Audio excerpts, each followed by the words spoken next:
Pranam everyone. So today is the 19th class of Tirthankar Charitra. और इस class में we will finish the भगवान अजितनाथ भगवान जीवन चरित्र and next class we will start with Sambhavnath भगवान जीवन चरित्र. So let's start with मंगलाचरण. राग द्वेष विजेतारं ज्ञातारं विश्ववस्तुना सक्र पूज्य गिरामे सम तीर्थे संश्रुतिमानये पन्नगे च सुरेन्द्रे च कौशिके पाद संस्कृते निर्विशेष मनस्काय श्रीवीर स्वामिने नमः. अज्ञानां तिमिरान्धानां ज्ञानं जननी शलाकया नेत्रम् उन्मिलितं येन तस्मै श्री गुरुवे नमः. तो लास्ट टाइम हम लोग वी टॉक्ड अबाउट महाविदेश क्षेत्र. तो ये क्लास में हम थोड़ा ब्रीफली रिवाइज कर देते हैं महाविद्य क्षेत्र के बारे में, और उसके बाद वी विल डिस्कस, ये क्लास में विल डिस्कस देवकुरु एंड उत्तर कुरु क्षेत्र. तो वो क्षेत्र के बारे में हम बात करेंगे. तो let's briefly revise what we discussed in last few classes. और ये रिवीजन इज वेरी इंपॉर्टेंट. मुझे लगता है कि ये रिवीजन से काफ़ी लोगों ने मुझे बोला है कि काफ़ी चीज़ें अभी याद रह रही है ये रिवीजन से. तो will just briefly revise for 10 minutes और उसके बाद हम आगे बढ़ेंगे. तो हमने देखा, हम लोग जो तिरछा लोक है या मध्य लोक है उसके बारे में हम बात कर रहे थे, और ये काफ़ी डीप टॉपिक है. उस पे काफ़ी सारे शास्त्र इस मध्य लोक तिरछा लोक के बारे में लिखे गए, जैसे जम्बूद्वीप प्रज्ञप्ति आदि आगम शास्त्र भी इसके बारे में लिखे गए हैं. तो we are just taking the small portion of this. जो लोक प्रकाश ग्रंथ है उसमें से हम छोटा सा टॉपिक ले रहे हैं. तो जो अपना जो मध्य लोक है, तिरछा लोक है, जहाँ पे हम लोग रहते हैं, जो मनुष्य क्षेत्र है, तो उसमें हमने देखा कि टोटल 15 कर्म भूमि है और टोटल 86 अकर्म भूमि है. और मैंने देखा कि 5 भरत, 5 महाविदेह और 5 ऐरावत, वो 15 कर्म भूमि है. और 30 अकर्म भूमि है, जिसमें 5 देवकुरु, 5 उत्तर कुरु, 5 हरिवंश, रम्यक, हिमवंत और हरिवंश क्षेत्र. और उसके बाद हमने देखा कि देर आर 56 आइलैंड्स, जो लघु हिमवंत पर्वत और सिकरी पर्वत के बाहर जो लवण समुद्र है उसमें 56 आइलैंड्स है. तो टोटल 30 प्लस 56 टोटल 86 अकर्म भूमि है, और टोटल 15 कर्म भूमि है. तो टोटल मनुष्य क्षेत्र है 101. ओके. तो जो मनुष्य के भेद है वो हमने देखा था, देर आर 303 मनुष्य के भेद. किसी को याद है 303 मनुष्य के भेद कौन से है? Can someone tell me? हमने ये 3-4 क्लास पहले देखा था 303 मनुष्य के भेद. तो उसमें 303 भेद ऐसे है कि 101 क्षेत्र है, 86 अकर्म भूमि और 15 कर्म भूमि. तो उसमें से मनुष्य गर्भज हो सकते हैं या समूर्चिम हो सकते हैं, राइट. और उसमें से पर्याप्त हो सकते हैं और अपर्याप्त हो सकते हैं, राइट. तो समूर्चिम तो अपर्याप्त ही होते हैं. तो ऐसे मिला के टोटल 303 भेद है क्षेत्र के हिसाब से. So total there are 303 types of मनुष्य. फिर उसके बारे में हमने देखा कि जो अरिद्वीप है उसमें ही मनुष्य जन्म लेते हैं. और जो अरिद्वीप है उसमें सेंटर में मेरू पर्वत है, फिर बाहर 1 लाख योजन वाला जम्बू द्वीप है, फिर लवण समुद्र है, घाटकी कंड है, कलोरदी समुद्र है, और पुष्करावर्त द्वीप है. और पुष्करावर्त द्वीप में जो अर्ध पुष्करावर्त द्वीप है जहाँ पे मानुषोत्तर पर्वत है, उसके अंदर ही मनुष्य जन्म लेते हैं. तो टोटल 45 लाख योजन में मनुष्य जन्म लेते हैं. और उसके बाहर भी असंख्य द्वीप समुद्र है. और तुमको अगर याद होगा कि नंदीश्वर द्वीप समुद्र वो 8th है, 8th द्वीप समुद्र वो नंदीश्वर है. फिर उसके जहाँ पे काफी अपने शाश्वत जिन चैत्य है. फिर उसके बाद रतिकर द्वीप समुद्र है, वो 13th है, वहाँ पे भी अपने शाश्वत जिन चैत्य है. और जो अंतिम जो द्वीप समुद्र है वो स्वयंभू रमण द्वीप और स्वयंभू रमण समुद्र है. और अरिद्वीप के बाहर मात्र तिर्यंच के जीव होते हैं या फिर एक इंद्रिय के जीव होते हैं. पर मनुष्य अरिद्वीप के बाहर वो जन्म नहीं लेते हैं. फिर हम जम्बूद्वीप के बारे में देख रहे थे, काफी डिटेल में हमने लास्ट 3 क्लासेस में देखा. तो हमने देखा कि ये जो जम्बूद्वीप है वो 7 क्षेत्रों में विभाजित है. और देर आर 6 कुलगिरी या वर्षधर पर्वत जो पूर्व से पश्चिम की ओर रन करते हैं. और उसके कारण ये पूरा जम्बूद्वीप 7 क्षेत्रों में विभाजित है। तो हमने उसका हमने डायमेंशंस देखा था, उत्तर से दक्षिण की ओर और पूर्व से पश्चिम की ओर जम्बूद्वीप का डायमेंशंस देखा था। We won't go into all this details, but just to revise, तो हम लोग जो क्षेत्र में है वो भरत क्षेत्र है, वो लघु हिमवंत पर्वत के दक्षिण में है। तो ऐसे 6 कुलगिरी या वर्षधर पर्वत है, उसके नाम तुमको अभी तक आई थिंक होपफुली याद रहे होंगे। उसमें लघु हिमवंत पर्वत है, महाहिमवंत, निषेध, नीलवंत, रुक्मी और शिखरी पर्वत। ओके, दिस ऑल पर्वत they run from east to west. Okay, पूर्व से पश्चिम की ओर वो रन करते हैं पूरे जम्बूद्वीप में। और फिर उसके बारे में देखा कि हर एक जो वर्षधर या कुलगिरी पर्वत है उस पे एक ध्रव है। ध्रव हमने देखा वो वाटर बॉडी है जहाँ पे आइस मेल्ट होके नदियाँ निकलती है। तो उसमें जो पद्मध्र है और पुंडरीक ध्रव है उसमें से 3 महानदियाँ निकलती है और बाकी सब ध्रुवों से 2-2 महानदियाँ निकलती है। जो पद्मध्र है उसमें से गंगा और सिंधु वो और रोहिता करके महानदी निकलती है और बाकी सबसे 2-2 महानदी निकलती है। कोई भी क्वेश्चन हो तो पूछना, हम जस्ट ब्रीफली रिवाइज कर रहे हैं, तो यू कैन तो ये सब याद रहे आपको। तो हर एक अपने में क्या है कि हर एक क्षेत्र के एक अधिष्ठायक देव देवी होते हैं। तो भरत क्षेत्र का जो अधिष्ठायक देव है वो भरत देव है, जो नाम उसी प्रकार से है। कोई कितने लोग बोलते हैं कि भरत उसका नाम भरत चक्रवर्ती से रखा गया है। वो अपने अपने काफी जगह पे ऐसा लिखा है, पर जो शास्त्र में जो उल्लेख आता है वो अलग है। उस भरत क्षेत्र का नाम भरत देव से रखा गया है, जैसे जम्बूद्वीप का नाम वो जम्बू देव से रखा गया है। ओके, तो ऐसा करके जो पद्मध्र है उसमें जो देवी का वास है वो श्री देवी है, महापद्मध्र में ह्रीम देवी है। ऐसा करके हर एक क्षेत्र के क्षेत्रज्ञ देवता होते हैं। तो अपने काफी सारे जो सूत्र सूत्र होते हैं जो प्रतिक्रमण में बोलते हैं, उसमें काफी क्षेत्र के देवताओं की आराधना और उसका उसका डिस्क्रिप्शन आता है। तो हम बेसिकली हम क्षेत्र देवता की आराधना करते हैं कि हमको जीवन में कोई मुश्किल ना आए और हम धर्म मार्ग में आगे बढ़ सके। तो वो हर एक क्षेत्र के लिए वो समझने का है। फिर हमने 6 कुल क्रिया वर्षधर पर्वत के बारे में देखा था कि कौन सा कलर है, कौन कितना डायमेंशन है, वो सब देखा था। उसके बाद भरत क्षेत्र के बारे में काफी डिटेल में देखा कि वो 6 खंडों में विभाजित है। और जो खंड में है, जो हम मतलब इंडिया, हम यूएस की बात नहीं कर रहे, पर इंडिया जो खंड में है वो अयोध्या नगरी, वो खंड एक है।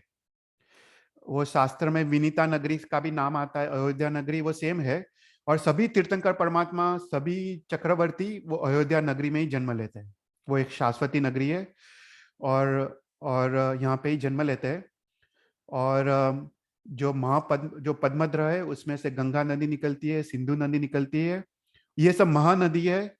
काफी सारी छोटी नदियां, तो 14,000 छोटी नदियां गंगा नदी में मिलती है और लवण समुद्र में मिलती है। उसी प्रकार 14,000 छोटी नदियां सिंधु नदी में मिलती है और अंत में वो लवण समुद्र में जा मिलती है।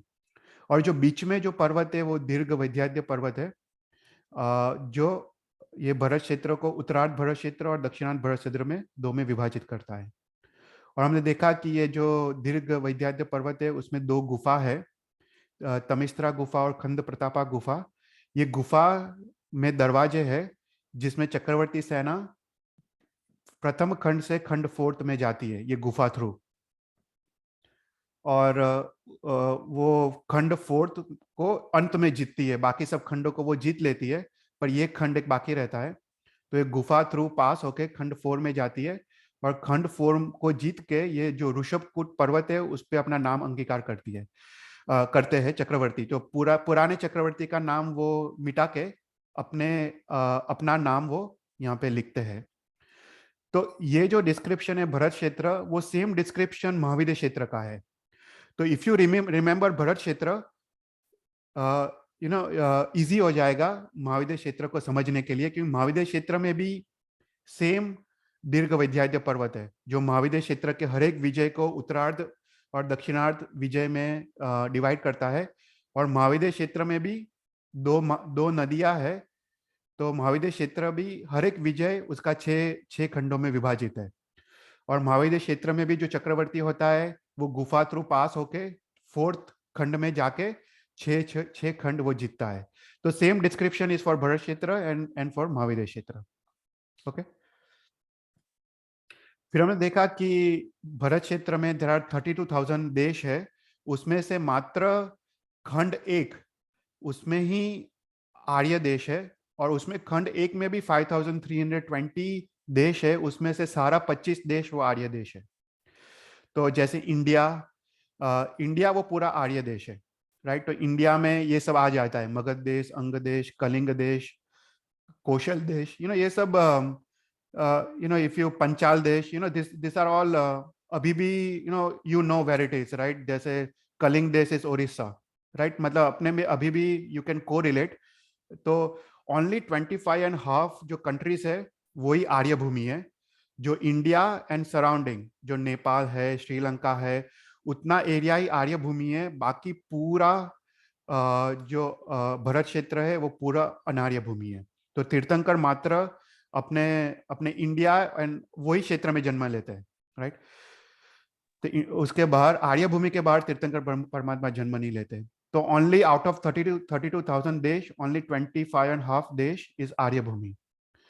तो ये भी एक बहुत पुण्य, अपना उत्कृष्ट पुण्य है कि हम आर्य देश में जन्म लिया है, कि हमको अरिहंत परमात्मा का धर्म और उसकी उनकी वाणी हमको प्राप्त हुई है। फिर उसके बाद ये गुफा के बारे में हमने देखा था। ये जो दीर्घ वैद्यनाथ पर्वत है, उसमें उसमें हमने देखा था कि देर आर टू मेखला आते हैं, मतलब मेखला मतलब फ्लैट भूमिस। और हमने देखा कि जो प्रथम मेखला होते हैं उसमें विद्याधरों की सिटीज है। तो हर एक दीर्घ वैद्यनाथ पर्वत पे देर आर 110 विद्याधरों के नगर। ओके, जो विद्याधर, जो मुनि है, जो जिसके पास शक्तियां है, जो काफी अपने चरित्र में विद्याधरों का वर्णन आता है। तो ये सब दीर्घ वैद्यनाथ पर्वत पे रहते हैं। तो टोटल कितने दीर्घ वैद्यनाथ पर्वत है? तो 34। ओके, तो महाविद्य क्षेत्र के जो 32 विजय है, तो हर एक विजय को दो में डिवाइड करता है दीर्घ वैद्यनाथ पर्वत। तो देर आर 32 दीर्घ वैद्यनाथ पर्वत इन 32 विजय ऑफ महाविद्य क्षेत्र, और एक भरत और एक Airavat, right. So total there are 34 दीर्घ वैद्यनाथ पर्वत।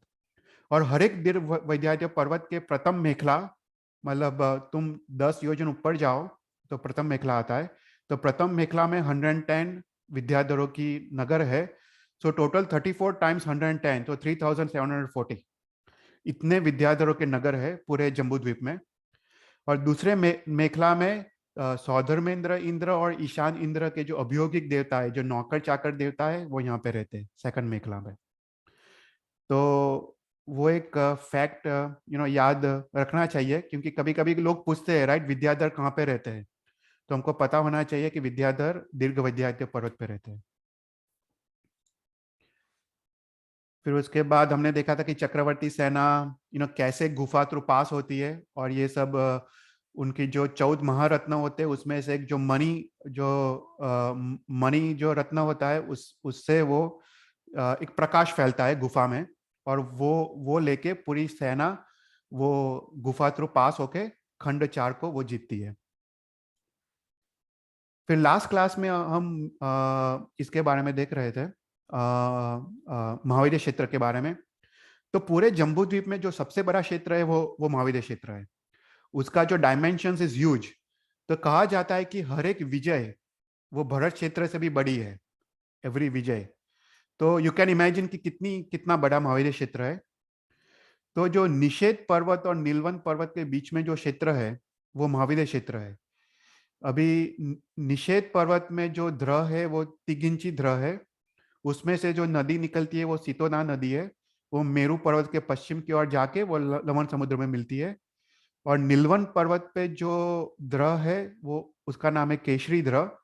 उसमें से सीता महानदी निकलती है, और वो पूर्व मेरू पर्वत के पूर्व की ओर जाके लवण समुद्र में मिलती है। और इसके कारण मेरू पर्वत और ये दो नदियों के कारण महाविद्य क्षेत्र 4 क्वाड्रेंट्स में विभाजित है। Okay, north west, north east, south west and south east, ऐसे 4 क्वाड्रेंट्स में विभाजित है। और हर एक क्वाड्रेंट में 8 विजय है। अभी हमने देखा था लास्ट टाइम कि इसका स्ट्रक्चर कैसा है कि एक विजय है, फिर एक पर्वत है, उसके बाद एक विजय है, उसके बाद एक नदी है, उसके बाद विजय है पर्वत। सो विजय पर्वत विजय नदी, विजय पर्वत विजय नदी। तो ऐसा करके उसका स्ट्रक्चर है। तो हर एक क्वाड्रेंट में देर आर 4 पर्वत एंड 3 नदी। ये नदी उसको आंतर नदी बोलते हैं। वो नीलवन पर्वत में जो बर्फ है, आइस है, वो मेल्ट होके वो सीता नदी यहाँ पे वो फ्लो होके सीता नदी में मिलती है, और सीता नदी फिर जाके लवण समुद्र में मिलती है। तो उसी प्रकार निषेध पर्वत से जो आइस मेल्ट होके यहाँ पे फ्लो होके सीता नदी में मिलके, तो ऐसा उसका पूरा स्ट्रक्चर है। तो हर एक क्वाड्रेंट में देर आर 4 पर्वत एंड 3 आंतर नदी। सो टोटल देर आर 16 पर्वत एंड 12 आंतर नदी। सो जो ये पर्वत है उसका नाम है वत्सास्कर पर्वत। ओके, उसका नाम हम वत्सास्कर पर्वत बोलते हैं। अभी महाविद्य क्षेत्र एक ऐसा क्षेत्र है जिसमें तीर्थंकर परमात्मा सदा विद्यमान होते हैं। तो जगन्य से 4 तीर्थंकर परमात्मा अवश्य होते हैं।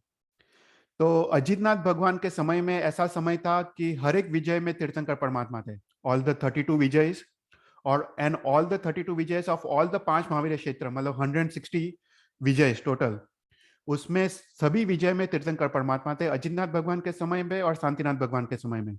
हम अजितनाथ भगवान का जीवन चरित्र भी देख रहे हैं। तो उस समय की बात है कि उस समय 160 और तीर्थंकर परमात्मा विद्यमान थे। तो हर एक विजय में एक तीर्थंकर परमात्मा हो सकते हैं। अभी तीर्थंकर परमात्मा जो है वो 8th 9th और 24th एंड 25th विजय में है। तो 8th में जो पुष्कलावती है उसमें सिमंदर स्वामी, फिर युगमंदर स्वामी, बाहु एंड सुबाहु स्वामी। अभी 4 तीर्थंकर परमात्मा विद्यमान है महाविद्य क्षेत्र में, पर बाकी विजयों में नहीं है, कोई भी तीर्थंकर परमात्मा अभी विद्यमान नहीं है। પણ એક ક્વેશ્ચન હતું શેખરભાઈ, તમે કીધું લાઈક 20 ઓલવેઝ હોય, સો ઇટ્સ નોટ નેસેસરી કે ના 20 થઈ ગયા ને, 20 થઈ ગયા એક મહાવીર ક્ષેત્રમાં 4, તો 5 times 4 20. અચ્છા અચ્છા અચ્છા, ઓકે હા, એટલે આપણે અત્યારે એક જ મહાવિદ્ય ક્ષેત્રની વાત કરીએ છીએ, જેવી રીતે આપણા જંબુદ્વીપમાં મહાવિદ્ય ક્ષેત્ર में 4 तीर्थंकर परमात्मा है, ऐसे और जो 4 महाविद्य क्षेत्र है हर एक में 4 है। ओके, तो टोटल 20, अभी जगन्य से 20 होते हैं। सो मिनिमम अभी मिनिमम है, अभी मिनिमम नंबर ऑफ तीर्थंकर परमात्मा विद्यमान है, अभी जगन्य से 20 है, पर मैक्सिमम इज 170।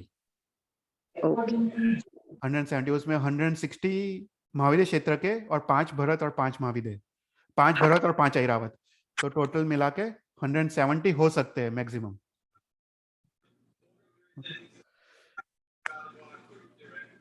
फिर उसके बाद हमने लास्ट टाइम हमने देखा था कि हर एक जो विजय है उसके नाम क्या है और उसकी राजधानी क्या है।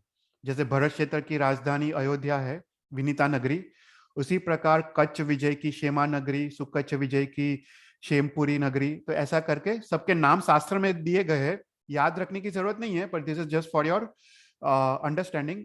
और तीर्थंकर परमात्मा ये मुख्य नगरी जो होती है उसमें ही जन्म लेते हैं, इवन इन महाविद्य क्षेत्र।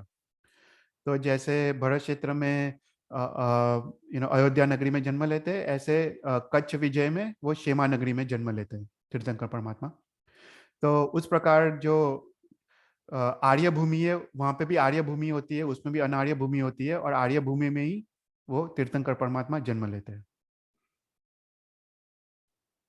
और महाविद्य क्षेत्र में सदा 4th आरा चल रहा होता है, इसलिए तीर्थंकर परमात्मा there is always a possibility कि तीर्थंकर परमात्मा वो जन्म ले।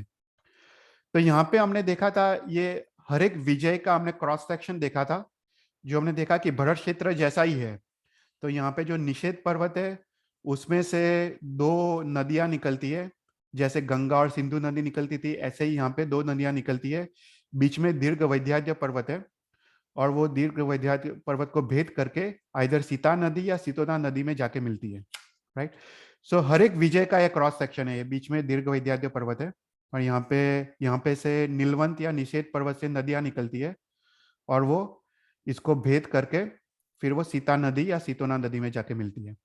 तो उस प्रकार से महाविद्य क्षेत्र भी 6 खंडों में विभाजित है, 1 2 3 4 5 6। सो सेम स्ट्रक्चर है, अगर भरत क्षेत्र को तुम समझ लो तो शास्त्र में तो काफी डिटेल में दिया गया है, हर एक नदी के नाम है, हर एक नदी के जो द्रव है उसके भी नाम है, राइट। हम लोग इतना डिटेल में नहीं जाएंगे, पर यू हैव टू अंडरस्टैंड, जैसे पद्मध्र है लघु हिमवंत पर्वत पे, ऐसे ही निषेध पर्वत में काफी सारे द्रव है। तो निषेध पर्वत में हर एक विजय के पास दो दो द्रव है। ओके, तो ऐसा करके हर एक के नाम है, पर स्ट्रक्चर सेम रहता है। जो भरत क्षेत्र और महाविद्य क्षेत्र का वो स्ट्रक्चर पूरा सेम है।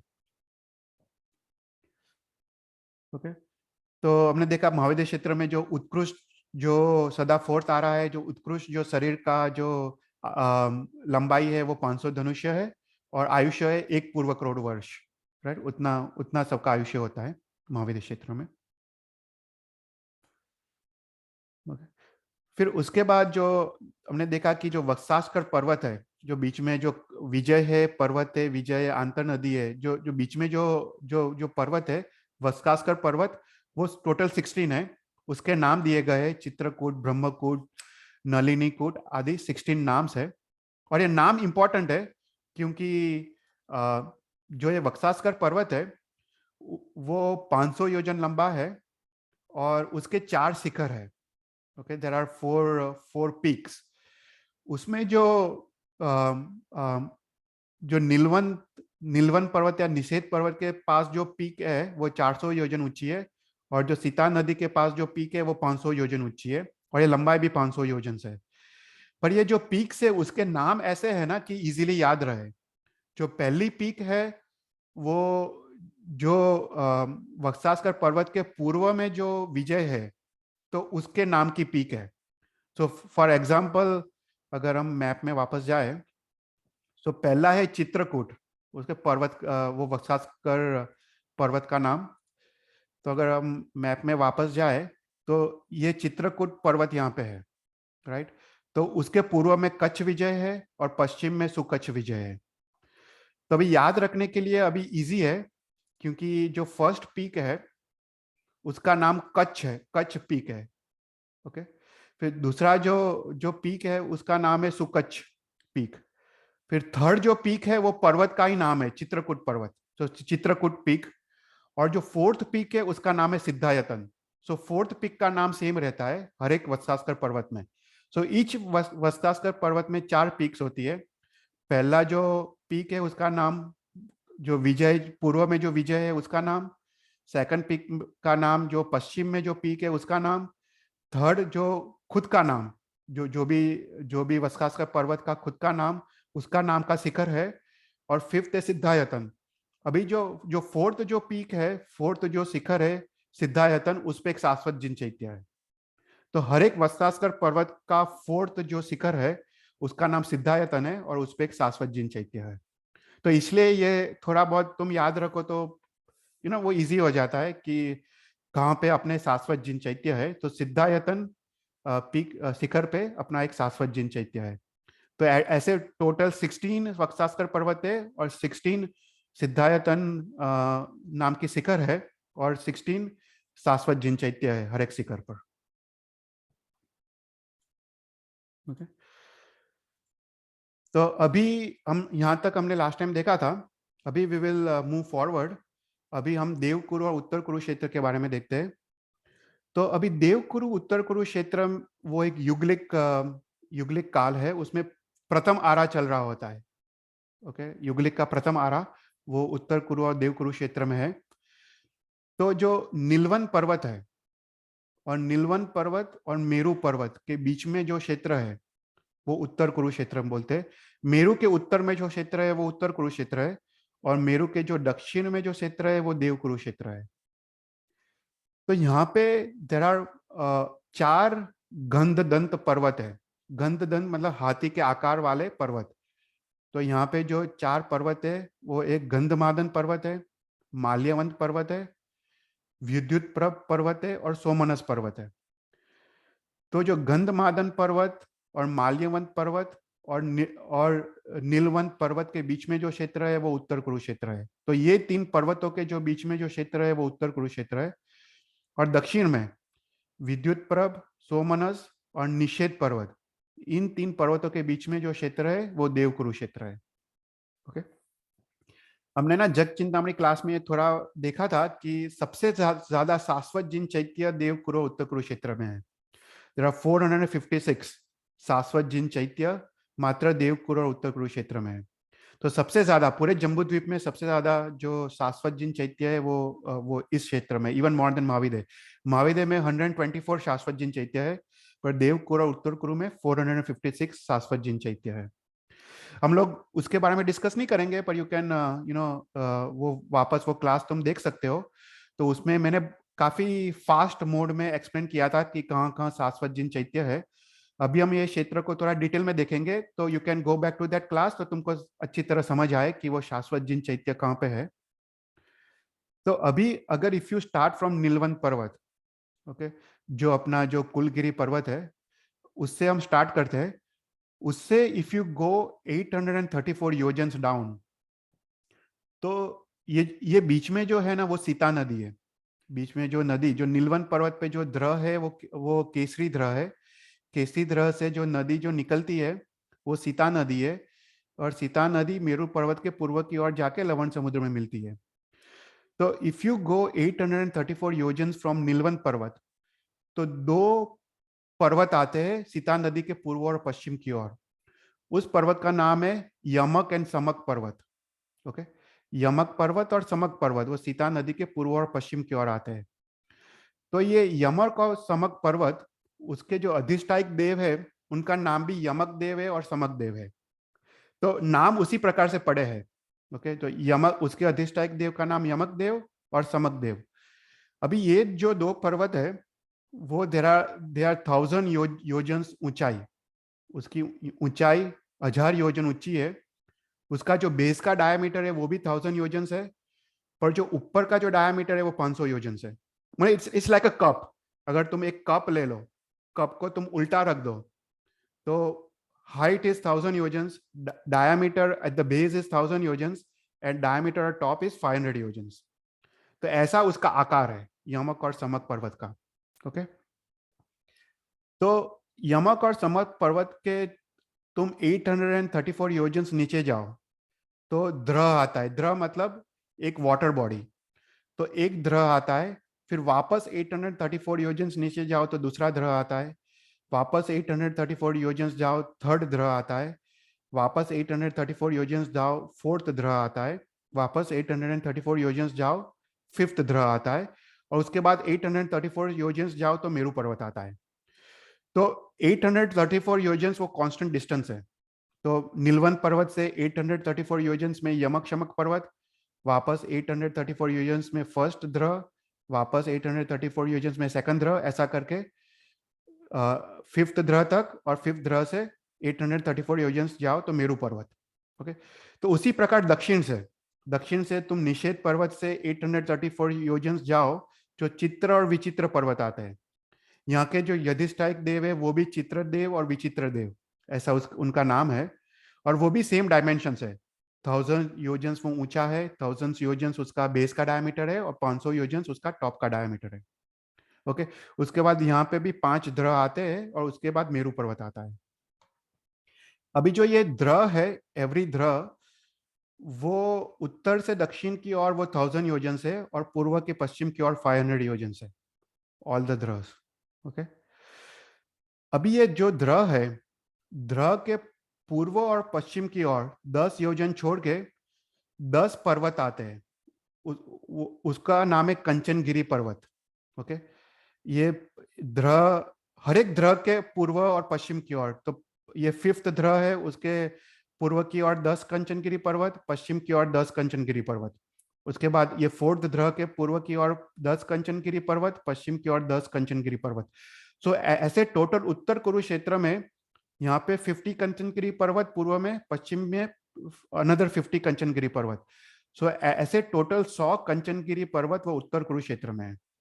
तो ऐसे सिमिलरली 100 कंचनगिरी पर्वत देव कुरु क्षेत्र में है। और ये इसलिए इंपॉर्टेंट है क्योंकि हर एक कंचनगिरी पर्वत पे एक शाश्वत तीर्थ है।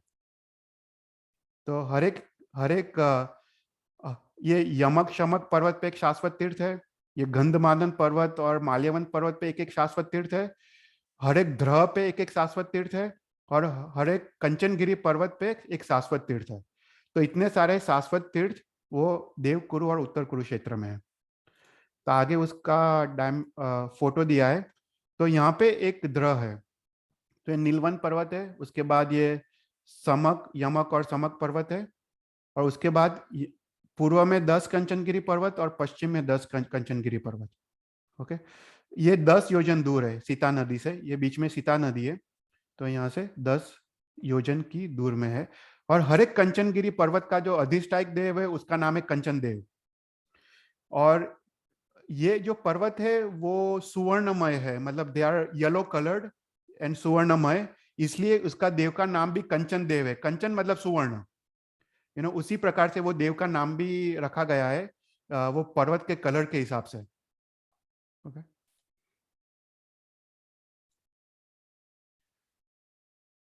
तो यहाँ पे जो 5 ध्रुव है उत्तर कुरु और देव कुरु क्षेत्र में, उसके नाम दिए गए हैं। तो पहला है नीलवन ध्रुव, उत्तर कुरु ध्रुव, चंद्र ध्रुव, ऐरावत ध्रुव और माल्यवन ध्रुव, ये उत्तर कुरु क्षेत्र में है। देव कुरु क्षेत्र में निषेध ध्रुव, देव कुरु ध्रुव, सूर्य ध्रुव, सुलस ध्रुव और विद्युत प्रभ ध्रुव। ओके, और उसमें जो अधिष्ठायक देव है उसका नाम भी सेम है। नीलवंत ध्रुव पे जो अधिष्ठायक देव है वो नीलवंत देव है, उत्तर कुरु ध्रुव में उत्तर कुरु देव है, चंद्र ध्रुव में चंद्र देव है। तो देव का नाम जनरली वो सेम है, और उसी से देव के नाम से ही वो ध्रुव का नाम पड़ता है। ओके, तो ये देवकुरु और उत्तर कुरु क्षेत्र है। तो देवकुरु और उत्तर कुरु क्षेत्र भी एक विशाल क्षेत्र है। उसका जो लंबाई है वो 53,000 योजन है, और उसकी पौड़ाई, उसकी जो विड्थ है वो 11,842 योजन है। उसके बाद उसमें हमने देखा कि प्रथम आरा चल रहा होता है, और जो यहाँ पे युगलिक मनुष्य ही जन्म लेते हैं, युगलिक मनुष्य और युगलिक तिर्यंच। जो युगलिक मनुष्य है उनका आयुष्य 3 पलियोपम है, और उनकी जो हाइट है वो 3 गांव है। और जो युगलिक तिर्यंच है उनका आयुष्य सेम है 3 पलियोपम, और पर उनका हाइट डबल है 6 गांव। ओके, तो अपने जो भरत क्षेत्र में भी जो प्रथम आ रहा है उसका भी सेम डिस्क्रिप्शन है। यहाँ पे भी जो मनुष्य होते हैं वो मैक्सिमम 3 पलियोपम का आयुष्य होता है प्रथम आर्य में, और उनका हाइट भी 3 गांव होता है। सो सिमिलरली देवकुरु उत्तर कुरु क्षेत्र में भी सेम हाइट एंड आयुष्य होता है। ओके, तो अभी जो देव कुरुक्षेत्र में है और उत्तर कुरुक्षेत्र में, उसमें अगर उत्तर कुरुक्षेत्र के पूर्व की ओर देखे, let me go to map again, तो उसमें एक शाश्वत वृक्ष है यहाँ पे पूर्व में, उसका नाम है जम्बू वृक्ष। ओके, और उसी प्रकार देव कुरुक्षेत्र में पश्चिम की ओर जो वृक्ष है वो शाश्वत वृक्ष है, उसका नाम है शामली वृक्ष। तो ये जम्बू वृक्ष का जो अधिष्ठायक देव है वो जम्बू देव है, और उसके नाम से जम्बू द्वीप का नाम पड़ा है। तो ये जम्बू वृक्ष है वो एक शाश्वत वृक्ष है, पर वो वनस्पति का जीव नहीं है, वो पृथ्वी का जीव है। तो वो पृथ्वी मतलब वो रत्न का बना है। ओके, ये पूरा शाश्वत वृक्ष है, वो पृथ्वी कायमय रत्नमय वो वृक्ष है, और वो वृक्ष के बारे में हम थोड़ा देखेंगे। तो ये जो जम्बू वृक्ष है वो जम्बू वृक्ष का हाइट 8 योजन है। Okay, it is all made up of ratna, पृथ्वी कायमय रत्नमय है। सो उसका हाइट है 8 योजन, और उसका विस्तार भी 8 योजन है। सो इट इज उसका जो स्प्रेड है तो वो 8 योजन है, और उसका हाइट भी 8 योजन है। और ये जम्बू वृक्ष के नीचे एक जम्बू पीठ है, जिसपे वो जम्बू वृक्ष वो बना है जो रहता है, वो जम्बू पीठ है। वो जम्बू पीठ का जो हाइट है वो 2 गांव है, और उसका विस्तार 500 योजन है। ये पूरा जो विस्तार है ना वो 500 योजन है। उसका हाइट यहाँ पे 2 गांव है, और ये जम्बू पीठ के ऊपर एक एक मणि पीठिका है, और जो मणि पीठिका है उसका जो हाइट है वो 4 योजन से और विस्तार 8 योजन से। ओके, तो सबसे नीचे जम्बू पीठ है। ओके, जम्बू पीठ के ऊपर एक मणिमय पीठिका है, उसका हाइट 4 योजन से, और उसके ऊपर ये जम्बू वृक्ष है, जो जम्बू वृक्ष का हाइट 8 योजन से। तो ये जम्बू वृक्ष है वो काफी नामों से प्रसिद्ध है। तो हम लोग जो अपना जो जम्बू द्वीप का जो जम्बू वृक्ष है वो हम सुदर्शना शास्त्रों में उसका नाम काफी जगह जगह पे सुदर्शना लिखा है।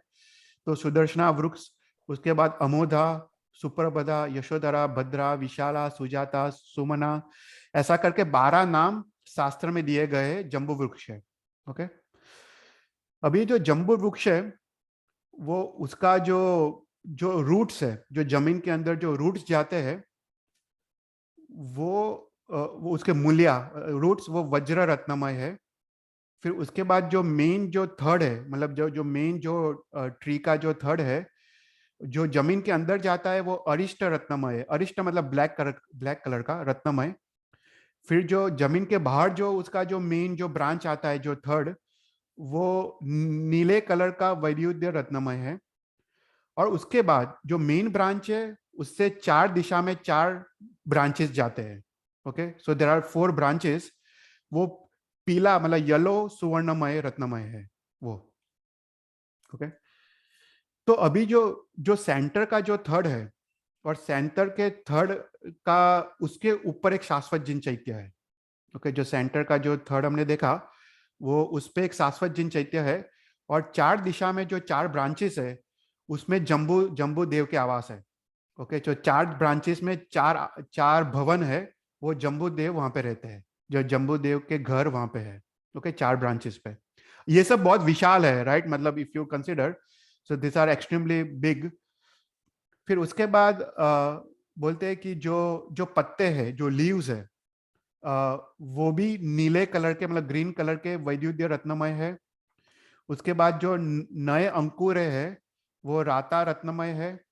और उसके बाद जो फ्रूट्स एंड जो फ्लावर्स है, वो विविध रत्नमय है। मतलब काफी डिफरेंट टाइप्स ऑफ रत्न के बने हुए हैं। सो तो पूरा ये पेड़, पूरा ये ट्री, वो वनस्पति का जीव नहीं है, पर पृथ्वी काय का जीव है। और various different type of stones रत्न के बना हुआ है पूरा ट्री।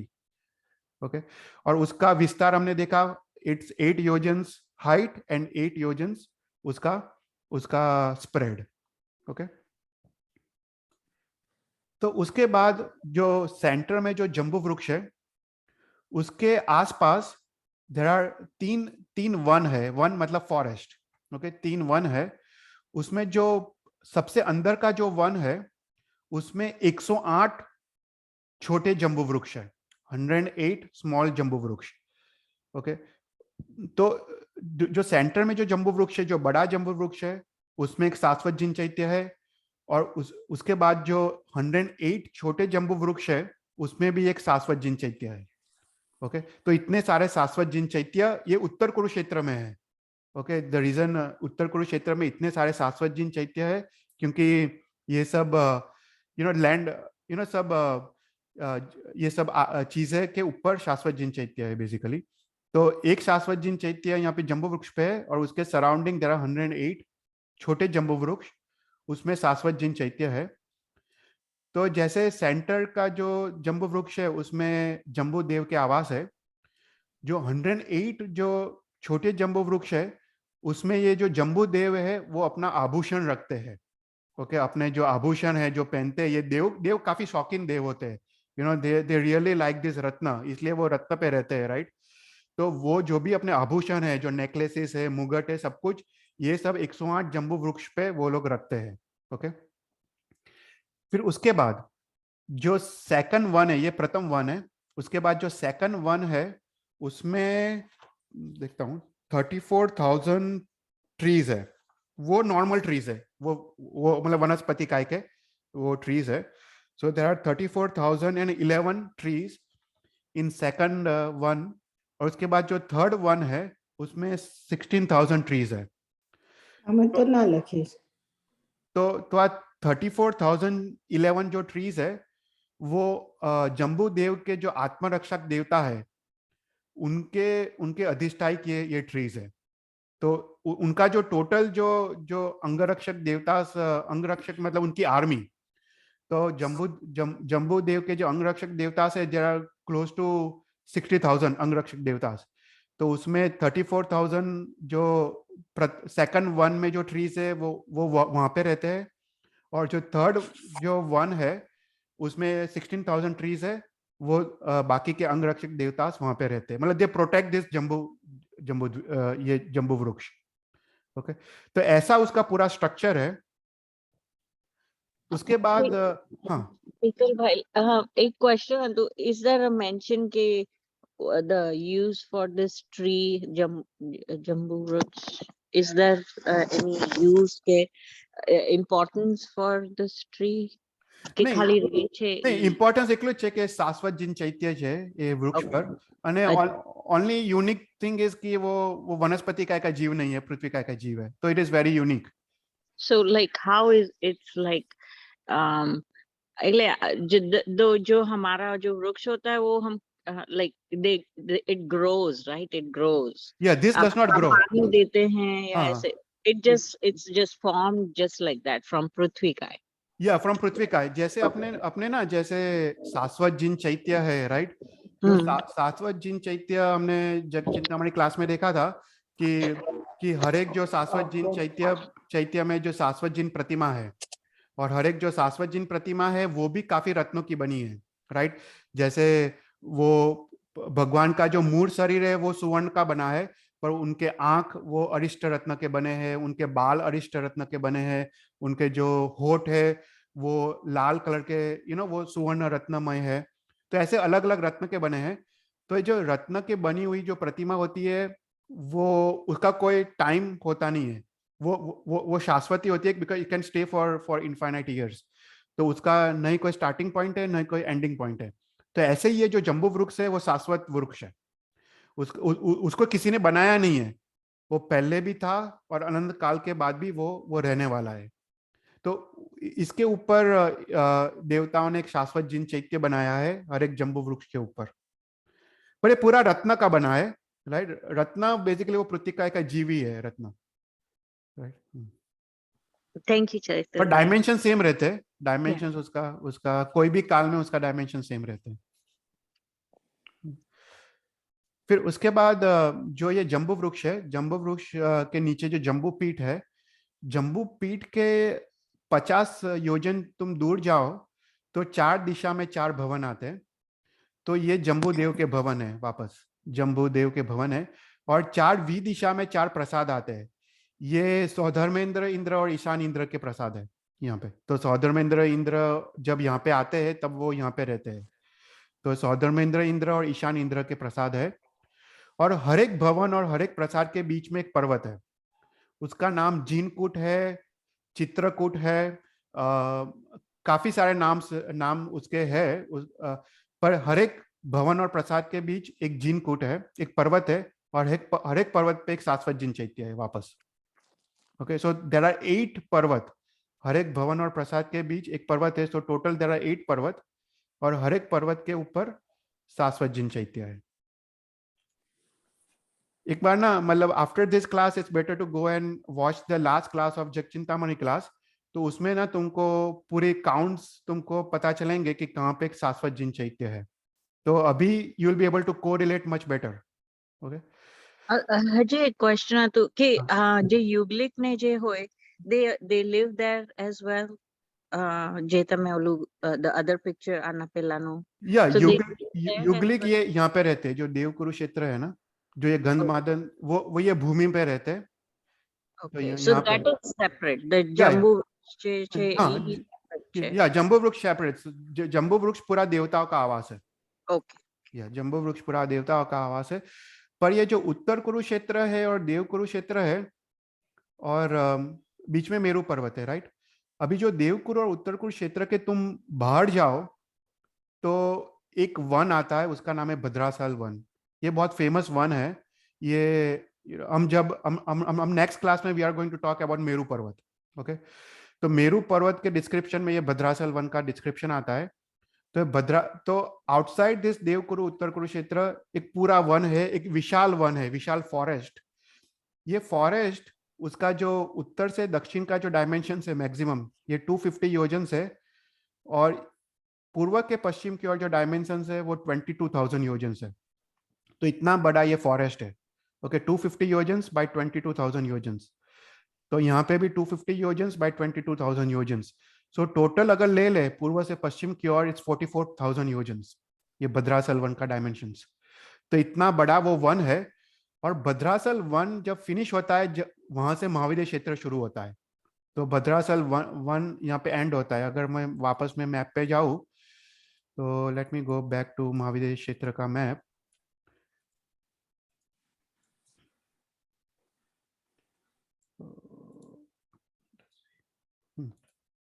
ओके, तो यहाँ पे ये वन है, ये भद्राचल वन है, राइट। तो देव कुरुक्षेत्र, उत्तर कुरुक्षेत्र यहाँ पे है, मेरू पर्वत यहाँ पे है, यहाँ पे उसके बाहर ये पूरा फॉरेस्ट है, और जहाँ पे फॉरेस्ट एंड होता है उसके बाद ये महाविद्यालय क्षेत्र पूरा शुरू होता है, फॉरेस्ट एंड होने के बाद। So this is the structure. Okay, this is the structure, और बहुत विशाल है, बहुत विशाल है। It's extremely big.